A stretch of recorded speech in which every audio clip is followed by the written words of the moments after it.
translation of Sahih Bukhari, Book 32. Praying at Night in Ramadan, Taraweeh. Volume 3, Book 32, number 226. Narrated Abu Hurairah. I heard Allah's Apostle saying regarding Ramadan, whoever prayed at night in it the month of Ramadan out of sincere faith and hoping for a reward from Allah, then all his previous sins will be forgiven. Number 227. Narrated Abu Hurairah. Allah's Apostle said, whoever prayed at night the whole month of Ramadan out of sincere faith and hoping for a reward from Allah, then all his previous sins will be forgiven. Ibn Shihab, a sub-narrator, said, Allah's Apostle died and the people continued observing that is nawafil offered individually, not in congregation, and it remained as it was during the caliphate of Abu Bakr and in the early days of Umar's caliphate. Abdurrahman bin Abdul Qari said, I went out in the company of Umar bin al-Khattab one night in Ramadan to the mosque and found the people praying in different groups. A man praying alone or a man praying with a little group behind him. So, Umar said, in my opinion I would better collect these people under the leadership of one Qari, reciter, that is, let them pray in congregation. So, he made up his mind to congregate them behind Ubay bin Ka'b. Then on another night I went again in his company and the people were praying behind their reciter. On that, Umar remarked, what an excellent bid'ah, that is, innovation in religion this is. But the prayer which they do not perform, but sleep at its time, is better than the one they are offering. He meant the prayer in the last part of the night. In those days people used to pray in the early part of the night. Number 228. Narrated Aisha, the wife of the Prophet, Allah's Apostle used to pray at night in Ramadan. Number 229. Narrated Urwa, that he was informed by Aisha, Allah's Apostle went out in the middle of the night and prayed in the mosque and some men prayed behind him. In the morning, the people spoke about it and then a large number of them gathered and prayed behind him on the second night. In the next morning the people again talked about it and on the third night the mosque was full with a large number of people. Allah's Apostle came out and the people prayed behind him. On the fourth night the mosque was overwhelmed with people and could not accommodate them, but the Prophet came out only for the morning prayer. When the morning prayer was finished he recited Tashahhud and addressing the people said, Amma Badu, your presence was not hidden from me, but I was afraid lest the night prayer, Qiyam, should be enjoined on you and you might not be able to carry it on. So, Allah's Apostle died and the situation remained like that is, people prayed individually. Number 230. Narrated Abu Salama bin Abdurrahman, that he asked Aisha, how was the prayer of Allah's Apostle in Ramadan? She replied, he did not pray more than 11 rakat in Ramadan or in any other month. He used to pray 4 rakat, let alone their beauty and length, and then he would pray 4 let alone their beauty and length, and then he would pray 3 rakat witr. She added, I asked, O Allah's Apostle, do you sleep before praying the witr? He replied, O Aisha, my eyes sleep but my heart does not sleep. Number 231. Narrated Abu Hurairah, the Prophet said, whoever fasted the month of Ramadan out of sincere faith, that is, belief and hoping for a reward from Allah, then all his past sins will be forgiven, and whoever stood for the prayers in the night of Qadar out of sincere faith and hoping for a reward from Allah, then all his previous sins will be forgiven.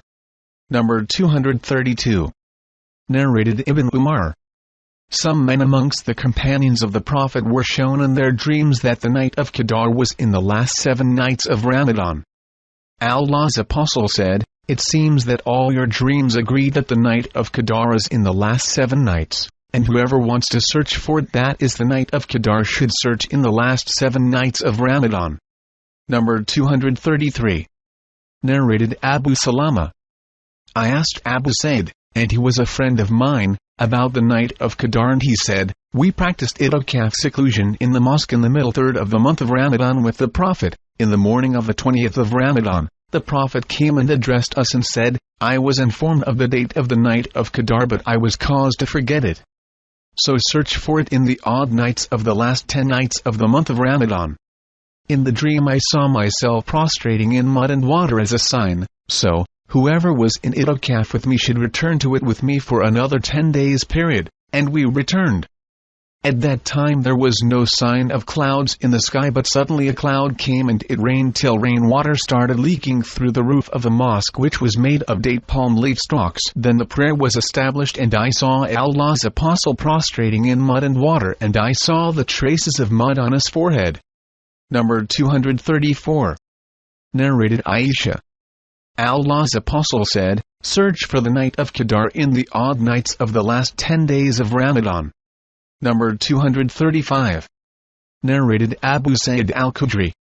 Allah's apostle used to practice itikaf in the mosque in the middle third of Ramadan, and after passing the 20 nights he used to go back to his house on the 21st, and the people who were in itikaf with him also used to go back to their houses.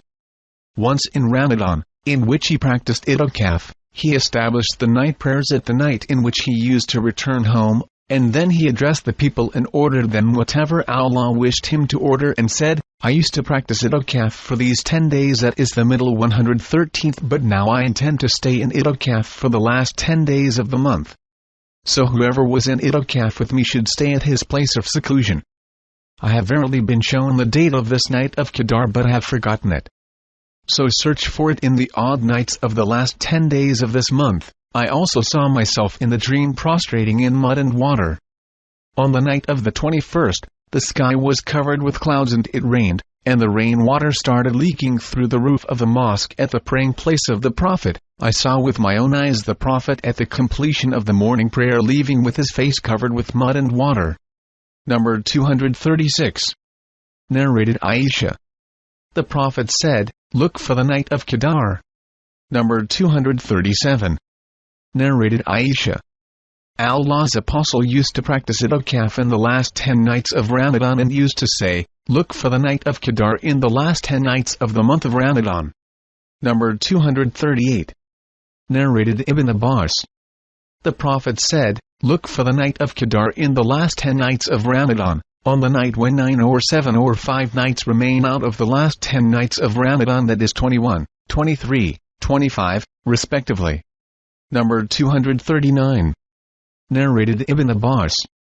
Allah's apostle said, "The night of Qadr is in the last 10 nights of the month Ramadan, either on the first 9 or in the last remaining 7 nights of Ramadan." Ibn Abbas added, "Search for it on the 24th of Ramadan." Number 240. Narrated Ubadah bin as-Samit. The Prophet came out to inform us about the night of Qadr, but 2 Muslims were quarreling with each other. So the Prophet said, "I came out to inform you about the night of Qadr, but such and such persons were quarreling, so the news about it had been taken away. Yet that might be for your own good, so search for it on the 29th, 27th and 25th of Ramadan." Number 241. Narrated Aisha. With the start of the last 10 days of Ramadan, the Prophet used to tighten his waist belt, that is work hard, and used to pray all the night, and used to keep his family awake for the prayers.